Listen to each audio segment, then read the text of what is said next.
আরে এটাই তো হচ্ছে আমার বাবার কবর। বাবা তোমাকে তো আজকে আমি যে করে হোক কবর থেকে বের করেই ফেলবো বাবা। আরে এটাই তো ওর তো মাথায় সমস্যা আমি জানি। আরে এই তুই দাঁড়া, তুই কোদাল নিয়ে কই যাচ্ছি? আজকে তো আমি আমার বাবার কবর খুলবো, কিন্তু এই বাচ্চার বাবার কবর খুলবে কেন আমি তো কিছুই বুঝতে পারছি না। আবে ওই তুই কবর খুঁজছিস কেন আগে তাই বল। আবে ওই তুই এখান থেকে চলে যা বলছি, নইলে কিন্তু কোদাল দিয়ে মেরে দেবো তোকে। আচ্ছা তুই আমাকে মারবি, তুই দাঁড়া তোর বড় ভাইকে আমি এখনই ডেকে আনছি। আবে চল হাট, আমি তো একদমই ভয় পাই না। জলদি করে বাবাকে এখান থেকে বের করে ফেলি, নইলে তো বড় ভাই চলে আসবে, তখন কি করবো আমি? আরে ভাই তোমার ছোট ভাই তো ওইখানে দেখো। আরে কি জলদি করে চল, আজকে তো আমাকে দেখতেই হবে। আরে এই তো বাবার পাকে তো পেয়ে গিয়েছি। আবে ওই তুই এখানে কি করছিস এমন করে? তুই আমাকে সত্যি করে বল, তুই বাবার কবর খুঁড়ে এমন করছিস কেন? আরে ভাইয়া ওই যে ওই বাবা তো রোজ রোজ আমার স্বপ্নে এসে।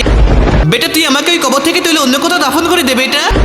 বেটা আমার কবরের পাশে তো একটা জাহান্নামীর কবর, যার তো রোজ রোজ তো অনেক সাজা হয়। ওর কবরে গরমটা আমি সহ্য করতে পারি না বেটা, আমার তো অনেক কষ্ট হয়। বেটা আমি তো ওই কবরের মধ্যে থাকতে অনেক ভয় পাচ্ছি। বেটা আমাকে বাঁচা, বেটা বাঁচা আমাকে। ভাই এই জন্যই তো আমি এমনটা করেছি। বন্ধুরা আল্লাহকে ভয় পেলে লাইক সাবস্ক্রাইব করে দাও।